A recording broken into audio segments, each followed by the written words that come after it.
آج کل کے ماں باپ بھی اولاد کے ہاتھوں ذلیل ہو رہے ہیں۔ باپ کو دھکا دیں گے دوست کو قریب کریں، بات کرتا ہے تو اتنے سخت لہجے میں کرتا ہے کہ میرا کلیجہ کٹ گیا ہے، اس لیے میں اس سے ناراض ہوں۔ اپنے ماں باپ کے آگے ذلت کے پر بچھا دے تو ہم صبح نکلتے شکار کے لیے، تھوڑا اڑتا اور پھر گرتا، اور ادھر سے آواز آتی محمد، تو میں اپنی ماں کے لیے نماز توڑ دیتا۔ وَقَضَىٰ رَبُّكَ أَلَّا تَعْبُدُوا إِلَّا إِيَّاهُ، کہ اللہ اپنے لیے جو مطالبہ کر رہا ہے، جہاں والدین کا اور اللہ کا مطالبہ کٹھا آتا ہے تو اللہ اپنا مطالبہ مختصر کر دیتا ہے، مختصر ایک جملہ۔ اب یہاں بھی اللہ والدین کی عظمت بتانا چاہتا ہے تو اپنا مطالبہ وَقَضَىٰ رَبُّكَ أَلَّا تَعْبُدُوا إِلَّا إِيَّاهُ، میرا رب کہتا ہے بندگی صرف اللہ کی ہے۔ اس کے بعد اللہ نے والدین کے حق کو کیا خوبصورت بیان کیا ہے، سب سے زیادہ یہاں خوبصورت کر کے بیان کیا۔ وَبِالْوَالِدَيْنِ إِحْسَانًا، احسان کی بات پہلے ہو چکی ہے کہ والدین کی خدمت کا وہ مقام جس سے آگے کوئی مقام نہ ہو، وہاں تک۔ اس لیے ایک حدیث میں آتا ہے کہ اولاد ماں باپ کی خدمت کا حق ادا ہی نہیں کر سکتی۔ ایک آدمی نے عبداللہ بن عمر سے پوچھا کہ میں نے اپنی ماں کو وہ کندھے پہ بٹھا کے سارا حج کرایا پیدل، تو میں نے اپنی ماں کا حق ادا کر دیا؟ تو انہوں نے فرمایا وَلَا زَفْرَةً وَاحِدَةً، کہ تیری ماں نے تجھے پالتے ہوئے جو تھک تھک کے لمبے سانس، اس کو زفرہ کہتے ہیں، آواز کے ساتھ سانس لینا، کا ابھی ایک سانس کا حق بھی ادا نہیں ہو۔ اس کا مطلب یہ نہیں کہ ایک اور حج کروائے گا تو ایک سانس کا حق ادا ہو جائے گا، یہ کہنے کا مطلب تھا کہ یہ حق ادا ہو نہیں سکتا۔ ایک شخص نے اپنی ماں کو ایران کا صوبہ خراسان، کچھ افغانستان میں کچھ ایران میں، یہاں سے کندھے پر پیدل گیا، ماں کو کندھے پہ بٹھا کر پیدل مکے پہنچا، حج کروا کے عبید اللہ بن حمیر رحمت اللہ علیہ سے پوچھنے لگا کہ میں نے ماں کو خراسان سے اٹھایا اور آ کر یہاں میں نے ان کو طواف کروایا، حج کروایا، تو کیا میں نے ماں کا حق ادا کر دیا؟ تو انہوں نے فرمایا وَلَا طَلْقَةً وَاحِدَةً۔ طلقہ کسے کہتے ہیں؟ لہر کو، جو درد کی لہر آتی ہے بچہ پیدا ہوتے ہوئے عورت کے اندر، جو درد ان لہروں سے بچہ حرکت کرتا ہے باہر آتا ہے، وہ درد اتنا شدید ہوتا ہے کہ عورتوں کی چیخیں نکلتی ہیں، اور وہ بعض کو 2 گھنٹے وہ دردیں چلتی ہیں، کئیوں کو پورا پورا دن چلتی ہیں، کئیوں کو 2 دن چلتی ہیں، مختلف ہیں حالات کے لحاظ سے۔ تو وہ جو ایک درد آ کے تھوڑا وقفہ آتا ہے، اس درد کو طلقہ عربی میں کہتے ہیں۔ تو وہ انہوں نے فرمایا کہ ابھی اس ایک درد کی لہر کا حق بھی ادا نہیں ہوا۔ تو کیا مطلب ہے کہ وہ دوسرا پیدل کراتا تو ایک لہر کا ہو جاتا؟ یہ ناممکن کے ساتھ جوڑ کر، جس کو تعلیق بالمحال کہتے ہیں، کہ یہ والدین کا حق ادا ہو نہیں سکتا۔ ایک حدیث مجھے یاد آ رہی کہ آپ نے فرمایا کہ والد کے حق ادا کرنے کی ایک ہی شکل ہے کہ اسے غلام دیکھے تو خرید کے آزاد کر دے۔ اس میں بھی یہ اشارہ ہے کہ یہ حق ادا ہو ہی نہیں سکتا، چونکہ جو بھی اپنے باپ کو خریدے گا وہ خود بخود آزاد ہو جائے گا۔ تو وہ شرط لگائی جو ہو ہی نہیں سکتی، تو جب شرط نہیں ہو سکتی تو مشروط بھی نہیں ہو سکتا، نہ نومن تیل جلے گا، نہ رادھا ناچے گی۔ تو یہ جب شرط نہیں ہے تو مشروط نہیں، جب وہ اپنے باپ کو آزاد کر ہی نہیں سکتا، خریدے گا تو خود ہی آزاد ہو جائے گا، تو لہٰذا باپ کا ماں کا حق ادا ہو ہی نہیں سکتا۔ لہٰذا جتنا اپنے آپ کو کھپا سکتے ہو کھپا لو۔ اما یبلغن عندک الکبر احدہما او کلاہما، اور خاص طور پر بڑھاپے کی عمر میں زیادہ محتاجیت اور زیادہ ماں باپ کو ضرورت ہوتی ہے، تو اللہ نے خاص طور پر اس عمر کا ذکر کر کے فرمایا کہ اما یبلغن عندک الکبر احدہما او کلاہما، جب یہ بڑھاپے میں آ جائیں، دونوں تیرے زندہ ہوں بڑی برکت ہے، ایک زندہ ہوں تو بھی بڑی برکت ہے، تو فلا تقل لهما اف ولا تنہرهما وقل لهما قولا کریما. کیا خوبصورت نصیحت کہ اپنے ماں باپ کیا ہو گیا بعض اوقات چڑ کے بچہ کہتا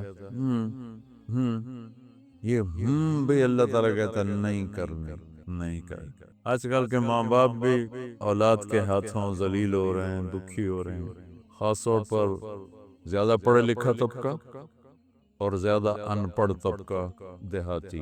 جو درمیان میں ان میں بھی ہے لیکن کم ہے. جو زیادہ دنیاوی تعلیم پڑھ گئے ہیں ان کو بھی نہیں پتا باپ کون ہوتا ہے، ماں کیا ہوتی ہے، اور جو بالکل جاہل ہیں ان کو بھی نہیں پتا ہوتا. تو ان دونوں جگہ میں تو بہت زیادہ ماں باپ دکھی ہیں. اور بیچ میں کچھ ہے، شکر ہے اللہ کا جو نعمت ہے اس کا، ابھی بھی بہت اولادیں ہیں جو ماں باپ کے فرما بردار ہیں. اکثریت اس وقت ایسی ہو چکی ہے کہ ادنا صدیقہ و اقصی اباہ، باپ کو دھکا دیں گے دوست کو قریب کریں. تو اللہ تعالیٰ فرما رہا ہے کہ جب یہ بڑھاپے کا شکار ہوں تو ان کے آگے اف اتنا بھی نہیں کرنا، اور نہ ہی کبھی ان کے ساتھ کوئی سخت بول بولنا ہے بدتمیزی کا. ولا تنہروا وقل لهما قولا کریما. تکلفاً محبت کا بول، نرمی کا بول، آسان لہجے میں ان کے ساتھ بات کرو کہ کئی بعض اوقات لہجہ بھی. وہ علقمہ کی والدہ کو کیا گلا تھا بیٹے سے کہ میرا بیٹا نافرمان نہیں ہے، یہ اللہ کا بھی فرما بردار ہے اور میرا بھی کوئی ایسا گستاخ نہیں ہے، بس جب بات کرتا ہے تو اتنے سخت لہجے میں کرتا ہے کہ میرا کلیجہ کٹ گیا، اس لیے میں اس سے ناراض ہوں. لہجے کی کاٹ آدمی کو مار دیتی ہے. وَخْفِضْ لَهُمَا جَنَاحَ الذُّلِّ مِنَ الرَّحْمَةِ وَقُلْ رَبِّ ارْحَمْهُمَا كَمَا رَبَّيَانِي صَغِيرًا. ذل کمزوری، پستی، جناح پر، یہ عربی محاورہ ہے جناح الذل. اور میں پہلے بھی شاید کبھی آپ لوگوں نے مجھ سے سنا ہو، اس آیت کو میں کسی تفسیر سے نہیں سمجھا ہوں. اپنے ماں باپ کے آگے ذلت کے پر بچھا دے، ذلت کے اپنے کمزور پر بچھا دے. ہمارے گاؤں کے قریب دریائے راوی بہتا تھا، اب تو بیچارہ کب کا مٹ مٹا گیا. تو دریاؤں کا کنارہ جنگل گھنا، سورج نظر نہیں آتا تھا، اتنا درخت ایسے ملے ہوتے تھے. تو ہم بالکل اوائل عمر میں ہم وہاں شکار کھیلنے جاتے تھے سارے کزن مل کر. تو وہ ہم 7-8 ہم کزن ہو جاتے اور باقی نوکر ہوتے. اور وہاں جنگل میں ایک گاؤں تھا بھوپڑیاں، وہاں ایک چاچا سردارہ رہتا تھا، ہمارے تایا جان کا دوست تھا. اس کے 2 کچے کوٹھے ہم جا کے قبضے میں لے لیتے، ایک میں سامان راشن نوکر اور دوسرے میں ہم کزنز بھائی وغیرہ ہم اس میں ہوتے تھے. تو ہم صبح نکلتے شکار کے لیے اور عصر کے بعد واپس آتے تو 50-60 تیتر روزانہ ہی ہم مارتے تھے. بے شمار تیتر ہوتا تھا. پھر اس کو کسی کو بھون کر کسی کو پکا کر ایک شغل ہو جاتا تھا، تیتر پکتے پہنتے تیتر بھوندے پہنتے. وہ جو چاچا سر جنگل میں چلتے چلتے فجوہ کھلی جگہ آ جاتے تھے، بالکل پلین، کچھ بھی نہیں وہاں. جیسے مطلب یہ ہال ہے نا، اتنی جگہ بالکل کھلی اور دائیں بائیں اسی طرح گھنا جنگل. تو وہ جگہ ہوتی تھی شکار کی. چاچا سردارہ جو تھا مرحوم، وہ تیتری کی آواز نکال لیتا تھا. تو مادہ تے مذکر تو مردہ ہی مردہ، مادہ تے نر نے تو جانا ہی جانا. تو وہ چاچا وہ جاڑیاں لے کر نا، جاڑیوں کے ٹہنیاں کاٹ کے کافی ساری، تو وہ میدان میں تھوڑا سا پیچھے ہو کے بیٹھ کے جھاڑیوں کے پیچھے بیٹھ کے تیتری کی آواز نکالتا. آواز آ رہی؟ اب میں ویسے تو نہیں نکال رہا ہوں لیکن میری یادداشت میں یہی آواز. تو اس آواز پر نہ ایسے تیتر مست ہو کے نکلتے تھے، وہ ایسے جگہ بھر جاتی. تو ہمارے پاس وہ بندوقیں ہوتی تھیں، کارتوس چھوٹا چھلا ہوتا تھا، تو ہم فائر مارتے تھے ٹھا ٹھا ٹھا ٹھا ٹھا ٹھا. وہ اندھا دھندی فائر ہوتا تھا تو کسی گول جس کی زندگی باقی ہوتی تھی اس کو نہیں لگتا تھا، وہ اڑ جاتا تھا. اور جنہوں نے ہمارے مقدر میں ہونا تھا ان کو لگ جاتی تھی، تو وہ یوں اوپر جا کے نیچے گرتے تھے ایسے۔ کسی کو بہت زور کا لگا تو وہیں گر جاتا، اور کسی کو ایسے سینے میں دل میں ایسا نہیں لگا، دائیں بائیں لگا تو تھوڑا اڑتا اور پھر گرتا، اور گر کے اس کے پر یوں ہو جاتے اور سر اس کا یوں ہو جاتا تھا۔ ایک طرف ٹانگیں ہو جاتی، ایک طرف اس کا سر ہو جاتا، ایک طرف اس کے بازو ہو جاتے، اس کے پر۔ میں اس آیت کو اس منظر سے سمجھا ہوں، جناح الذل من الرحمہ۔ اب کسی تفسیر کی بات نہیں بتا رہا ہوں کہ اللہ تعالیٰ کہہ رہا ہے جیسے پرندہ زخمی ذبح ہونے کے لیے اپنے آپ کو پیش کرتا ہے، ماں باپ کے آگے اپنے آپ کو پیش کر، من الرحمہ محبت کی وجہ سے، رحمت کی وجہ سے، مجبوری کی وجہ سے، تو وہ بھی زبان حال سے کہہ رہا ہوتا ہے لبے ہوں جو مرضی کا باہیں کو کے کھا تو باہیں ہمیں کھا، ہم تو میں تیرے حوالے ہیں کہ میرے پروں میں جان نہیں ہے، پروں میں جان نہیں ہے۔ تو یہی تعبیر، ورنہ ہمارے کوئی پر تو نہیں، ہمارے تو بازو ہیں، بازو بچھا دو۔ ترجمہ تو ایسے ہی کرتے ہیں کہ اپنے بازو بچھا دو۔ بازو بچھانا بھی محاورہ ہے، مطلب ہے کہ ان کے سامنے پوری طرح جھک جاؤ، اور پھر ان کو وقر رب ارحمہما کما ربیانی صغیرا، یا اللہ انہوں نے جیسے مجھے پالا بچپن میں تو ان پر رحم فرما۔ ابو ہریرہ رضی اللہ عنہ روزانہ صبح جب گھر سے نکلتے تو اپنی ماں کو کہتے السلام علیک یا امہ رحمک اللہ کما ربیتنی صغیرا، اور آگے وہ کہ ورحمک اللہ یا بنی کما بررتنی کبیرا، وہ آگے یہ کہتے ورحمک اللہ یا بنی کما بررتنی کبیرا۔ یہ ماں بیٹے کا تعلق۔ اللہ کے نبی نے اس خواہش کا اظہار فرمایا کہ اگر میری ماں زندہ ہوتی اور میں عشاء کی نماز کے مصلی پہ کھڑا سورہ فاتحہ پڑھ رہا ہوتا اور ادھر سے آواز آتی محمد، تو میں اپنی ماں کے لیے نماز توڑ دیتا۔ ایمان لانے کے بعد انسان انسان بنتا ہے، اور اس کے بعد اس کی قیمت، اس کا بڑا پن، اس کی وجاہت، اس کی شرافت، وہ پیسوں سے نہیں ہوتی۔ پیسوں سے انسان مالدار تو ہو جاتا ہے، بڑا نہیں بنتا، بڑا نہیں بنتا۔ ہمارا علم غلط ہو گیا، بڑا بڑا بندہ جے روزیاں 3 ملان ایدے 200 مربین، نوابہ فلانا ہے، نوابہ فلانا ہے۔ میرے بھائیو، یہ بالکل غلط علم ہے۔ بڑا وہ ہے جسے اللہ پسند کرے، بڑا وہ ہے جو میرے نبی کی زندگی کے پیچھے چلے، بڑا وہ ہے جس سے اللہ تعالیٰ راضی ہو جائے، باقی سب چھوٹے چھوٹے ہیں۔ تو آج ایک تیسری جگہ سے میں کچھ باتیں قرآن سے عرض کروں گا جن کا تعلق ہمارے ایمان سے بھی ہے، اخلاق سے بھی ہے۔ وہ ہے بسم اللہ الرحمن الرحیم وقضى ربك الا تعبدوا الا اياه بالوالدين احسانا اما يبلغن عندك الكبر احدهما او كلاهما فلا تقل لهما اف ولا تنهرهما وقل لهما قولا كريما واخفض لهما جناح الذل من الرحمة وقل رب ارحمهما كما ربياني صغيرا۔ یہ بہت بڑا مضمون ہے۔ اللہ نے قرآن بھر دیا والدین کے خدمت کے لیے، والدین کی اطاعت کے لیے، والدین کی ماننے کے لیے۔ پہلا جملہ ہے اور تیرے رب نے فیصلہ کیا، ایک مطلب۔ دوسرا، اور تیرے رب نے حکم کیا کہ بندگی صرف اللہ کی ہے، بندگی صرف اللہ کی ہے۔ عبد اسے کہتے ہیں جو ہر بات پہ سر جھکا، عبد اسے کہتے ہیں جو ہر بات پہ بچھ جائے، اس کو عبد کہتے ہیں۔ تو اللہ کہہ رہا ہے میرے بندو، میرا ایک فیصلہ ہے اور میرا ایک حکم ہے، میرے سوا نہ تمہارا ہاتھ کسی کے آگے پھیلے، نہ تمہاری گردن کسی کے آگے جھک۔ ایک دوسرے سے مدد لینا، اس کو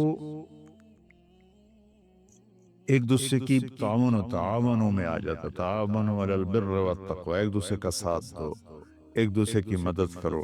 میرے نبی قرضہ اٹھاتے تھے، میرے نبی جب انتقال ہوا تو آپ کی زرہ 9 وسق پر، وسق 5 من کا ہوتا ہے، تو وہ جو کے بدلے آپ نے زرہ رکھوائی تھی کہ جب میں تمہیں ادا کروں گا زرہ لے لوں گا، اور آپ کا انتقال ہو گیا، آپ زرہ اپنے واپس نہیں لے سکے۔ وہ چیزیں جن کا تعلق صرف اللہ کی ذات سے ہے اور کوئی نہیں کر سکتا، اس میں صرف اللہ کے آگے ہاتھ پھیلا، جیسے ہم کہتے ہیں مدد، نصرت، اللہ کہتا میں ہوں، الا ان نصر اللہ قریب، سنو میری مدد تمہارے قریب ہے۔ تو اللہ تعبدوا الا ایاہ، بس ایک چھوٹا سا جملہ اللہ نے یہاں کہ چونکہ یہاں اللہ نے والدین اور اخلاق بتانے تھے تو اپنے لیے صرف ایک جملہ بولا، باقی باتیں بھی اللہ کے لیے ہیں،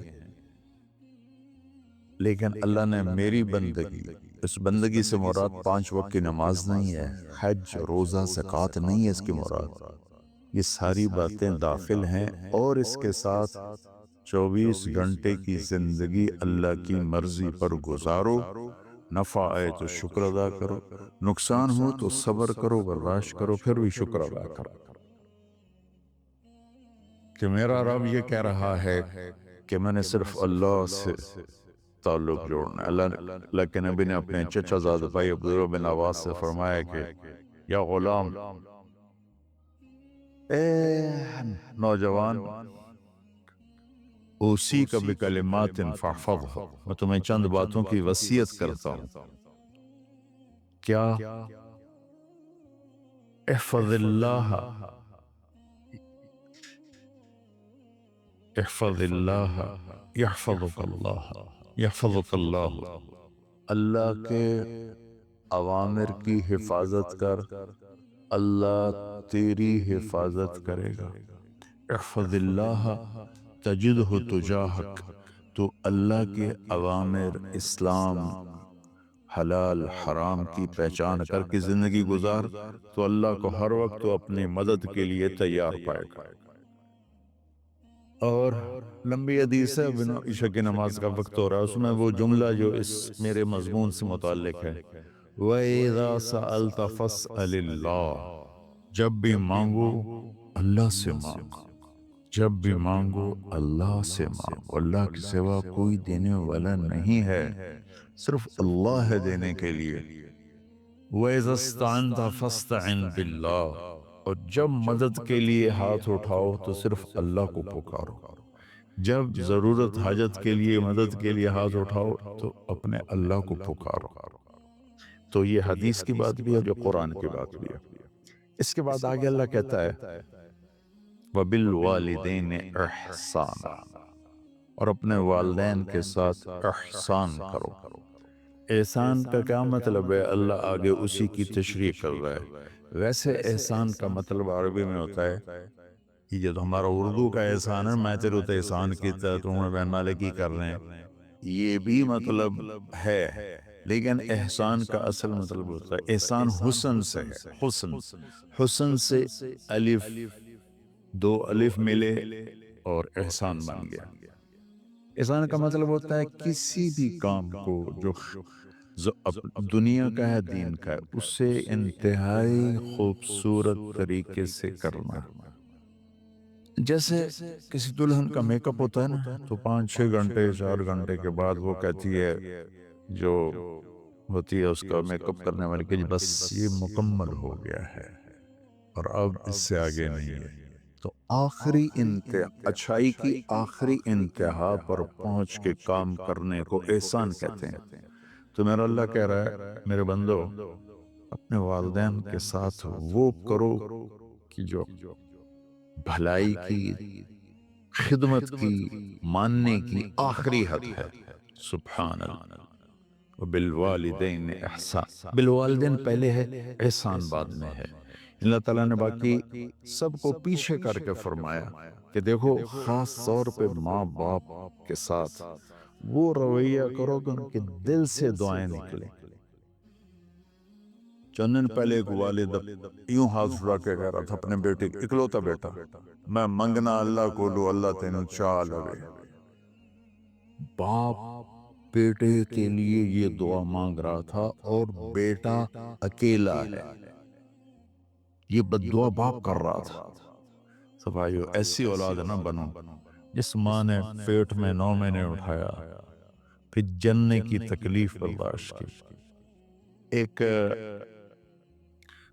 شخص آیا حضرت عبید بن عمیر کے پاس کہ حضرت میں نے ماں کو اپنے کندھے پہ بٹھا کے پیدل حج کرایا ہے، منی لے گیا، عرفات لے گیا، مزدلفہ، پھر منی، پھر مکہ، تو کیا میں نے ماں کا حق ادا کر دیا؟ فرمایا ولا طلقۃ واحدہ، بیٹا ابھی ایک طلقہ کا حق بھی ادا نہیں ہو۔ طلقہ کسے کہتے ہیں؟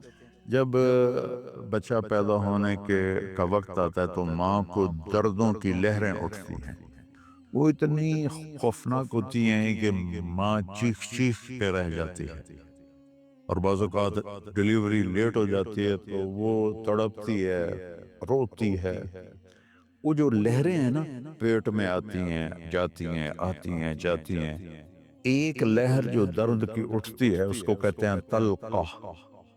میں قربان جاؤں، انہوں نے فرمایا بیٹا ابھی تیری ماں نے جو تجھے جنا تھا اس وقت جو تجھے درد، تیری ماں نے درد کی لہریں برداشت کی تھی، اس میں سے ایک لہر کا بھی حق ادا نہیں ہوا، یعنی کہ حق ادا ہو ہی نہیں سکتا۔ یہ مطلب کہ حق ادا ہو ہی نہیں سکتا کہ بیٹا ابھی ایک کا بھی نہیں۔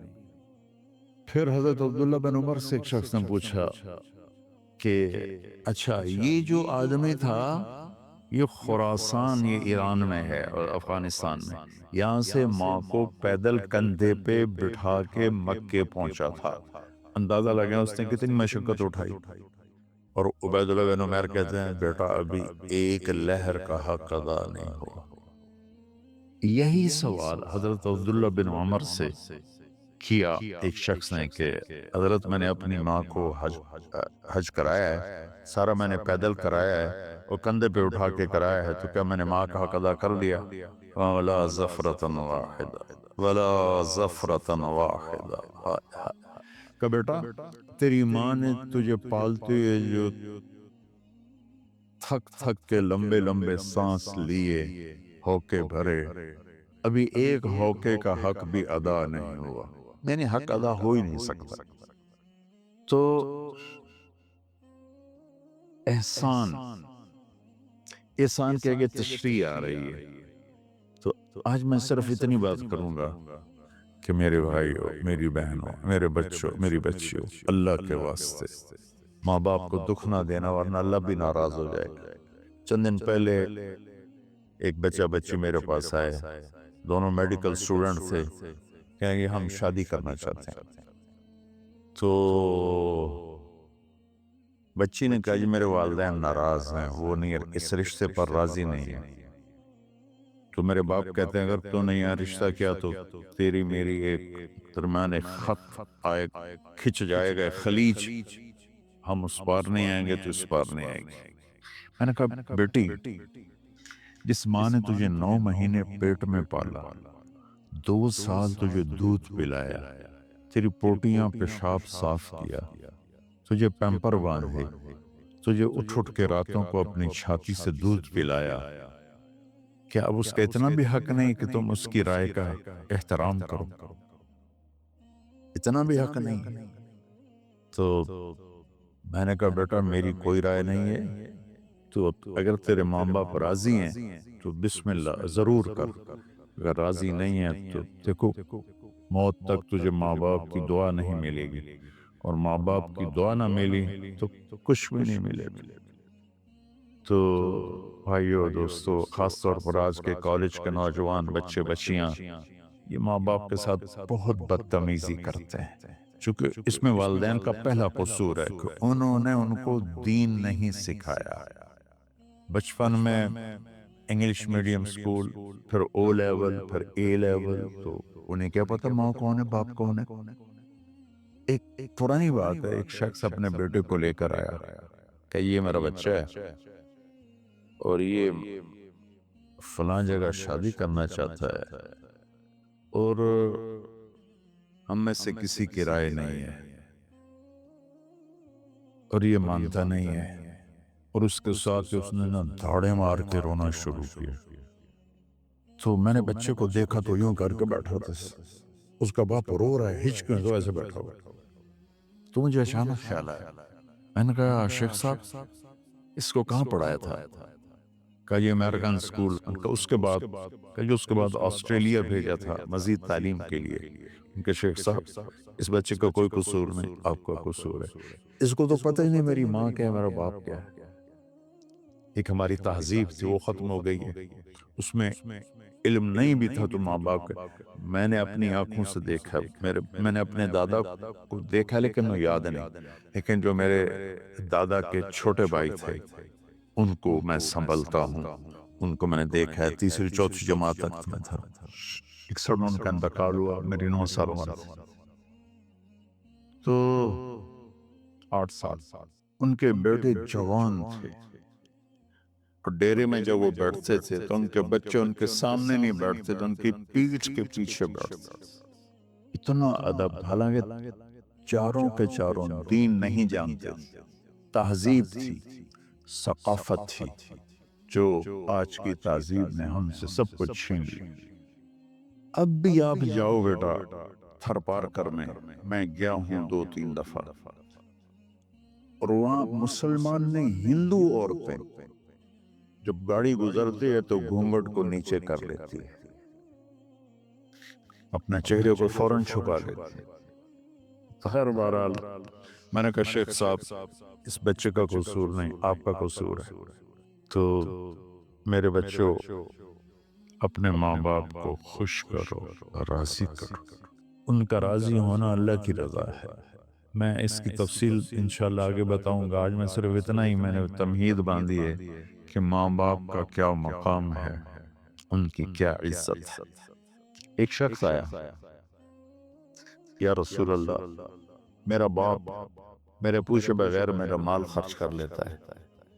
آپ نے کہا بلاؤ، چونکہ بچے کا ذاتی مال اگر ہو تو شرع کے لحاظ سے باپ پوچھ کے استعمال کرے، بغیر پوچھے استعمال نہ کرے۔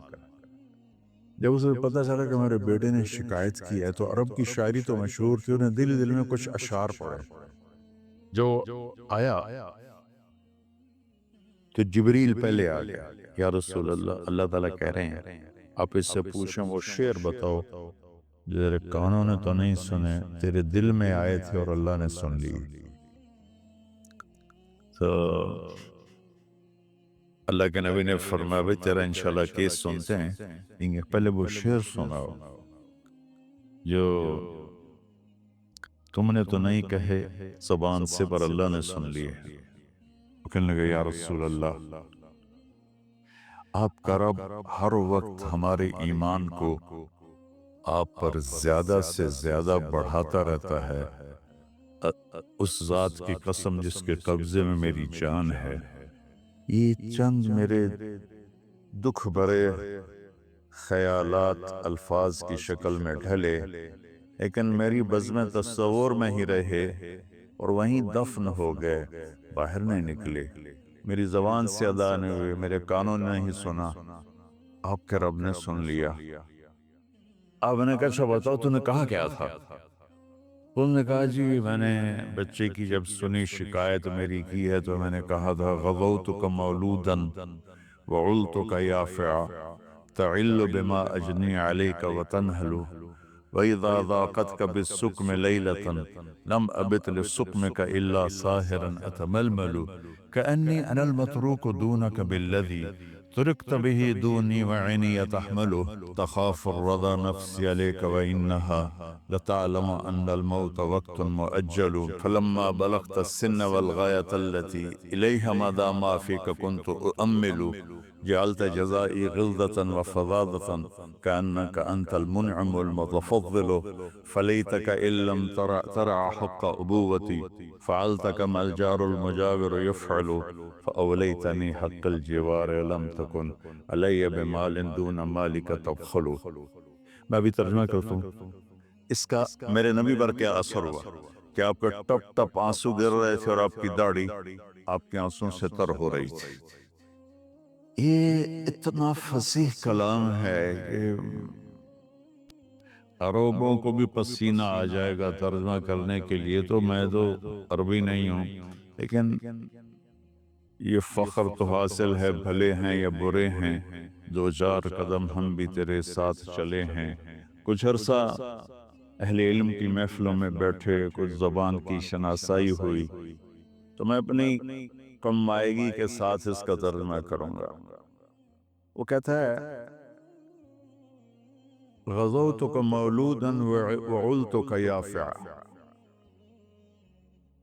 تعل بما اجنی علیک و تنحل. میرے بیٹے، جس دن تو پیدا ہوا ہم نے اپنے لیے جینا چھوڑ دیا.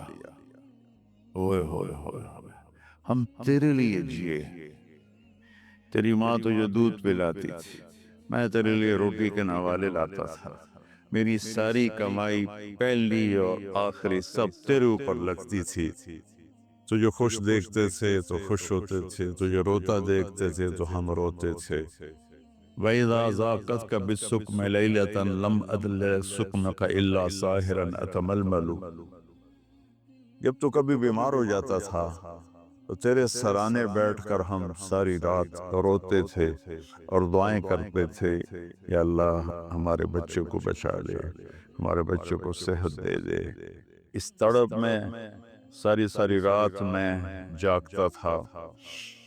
تیرے لیے میں نے اپنا سب کچھ لگا دیا، اپنے لیے جینا چھوڑ دیا، اپنی خواہشات کو دبایا، تیری ہر خواہش کو پورا کیا. تجھے مسکرانے کے لیے، تجھے ہنسانے کے لیے میں دھکے دھوڑے کھاتا رہا. کبھی گرمی لو کی جھلسا دینے والی ریت اور کبھی سردی کے سرد ہوا کے تھپیڑے، لیکن میں ان دونوں سے گزرتا ہوا تجھے پالنے کی خاطر اپنے آپ کو کھپاتا رہا. فلما بلغت السن والغایت التي الیہ مدى ما فیک کنت اؤمل. بیٹا، میں نے اپنے ہڈیوں کا رس بھی تیرے اندر ڈال دیا. صرف کمائی نہیں، میں نے اپنے ہڈیوں کا رس تیرے اندر ڈالا. میں نے جو کچھ تھا تیرے اوپر قربان کیا. تجھے مسکراتا دیکھ کر میں اپنے غم بھولتا تھا، تجھے ہنستا دیکھ کر مجھے دکھ بھول جاتے تھے. اور پھر آہستہ آہستہ آہستہ میری ہڈیوں کا گودا، میری کمائی تیرے اندر گئی اور تو ایک خوبصورت درخت کی طرح بڑھتا چلا گیا، بڑھتا چلا گیا، بڑھتا چلا گیا، بڑھتا چلا گیا. اور میری بڑھاپے نے کمر جھکا دی اور میں جھکتا چلا گیا، جھکتا چلا گیا. میرا خیال تھا کہ جیسے میں اس کی انگلی پکڑ کے چلتا تھا، اب میری باری ہے، یہ میری انگلی پکڑ کے چلے گا.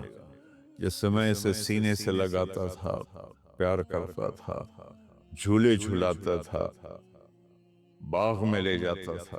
یہ ساری اس کی تعبیرات کے اندر داخل ہیں، الفاظ میں نہیں ہیں. تو مجھے خیال آتا تھا جب میں بوڑھا ہو جاؤں گا نا تو میرا بیٹا بھی مجھے ایسے ہی لے کے پھرے گا، میرا بیٹا بھی میری سنے گا. یہ 100 دفعہ پوچھتا تھا یہ کیا ہے، اور میں ہر دفعہ جواب دیتا تھا یہ ہے. تو اب میں بوڑھاپے میں اس سے بات کروں گا، یہ میری بات سنے گا. میں اس کو نوالے کھلاتا تھا، یہ مجھے روٹی کھلائے گا. میں اس کا انگلی پکڑ کے چلتا تھا، یہ میرا ہاتھ پکڑ کے چلے گا. میری کمر بڑھاپے نے جھکا دی اور میں ایک خشک پیڑ کی طرح ہو گیا. اور جوانی نے تیری کمر کو سیدھا کیا اور تو ایک تر و تازہ درخت بن گیا۔ تو مجھے خیال آیا کہ میں نے 20 سال اس بچے کو پالا ہے، ابھی اپنی ماں اور باپ کو دیکھے گا، لیکن ایک دم اچانک کیا ہوا؟ فلما بلغت السن والغایۃ الیہا مدی ما فیک کنت اؤمل، جب تو اس عمر کو پہنچا جس میں ہماری امیدیں تیرے ساتھ لگ گئیں، ہمیں بڑھاپے نے بے آسرا کر دیا اور تیری جوانی نے تجھے ہمت دے دی، تب ہمارا خیال آیا کہ اب یہ ہمارے ساتھ وہی کرے گا جو ہم نے اس کے ساتھ کیا، لیکن کیا ہوا؟ جعلت جزائی غلظة وفظاظة كأنك أنت المنعم المتفضل، تو اتنا بدتمیز ہوا، تیری زبان چھری بن گئی، تیرا رویہ زہر بن گیا، اور میری ساری زندگی کی محنت کا بدلہ تو نے مجھے نافرمانی سے دیا، بد اخلاقی سے دیا، بدتمیزی سے دیا۔ میں حیرت بھری نظروں سے تجھے دیکھتا رہا اور میں اپنی پچھلی 20 سالہ زندگی کو جھٹلاتا رہا کہ میرے خیال میں میں اس کا نوکر ہوں اور یہ میرا مالک، میں اس کا باپ نہیں، میں اس کا نوکر ہوں، کیونکہ ماں باپ کے ساتھ ایسا کوئی نہیں کرتا ہے، یہ میرا مالک ہے اور میں اس کا نوکر ہوں، اس لیے مجھے ڈانٹ رہا ہے۔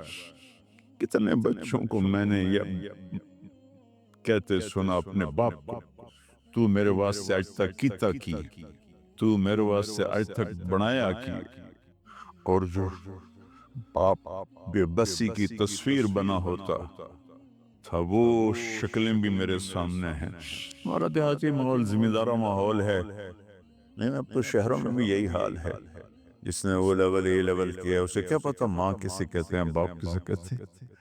میں نے اپنی آنکھوں سے باپ کی بے بسی اور بیٹے کا غرانہ ایک دفعہ نہیں کتنی دفعہ دیکھا۔ تو میرے واسطے آج تک ہی کیتا ہے، تو میرے واسطے آج تک ہی بنایا۔ وہ کہتا اچھا میرا بچہ جداں جوان ہو سو آپ پہ سمجھ جسو۔ جبریل انسانی شکل میں آئے کہ یا رسول اللہ کچھ سوال کی، قیامت کب آئے گی؟ کہ اللہ کو پتہ ہے۔ کہ کوئی نشانی؟ فرمایا جب دیکھو کہ بیٹیاں بھی ماؤں کو نوکر کی طرح دھتکار رہی ہوں تو سمجھنا قیامت آنے والی ہے۔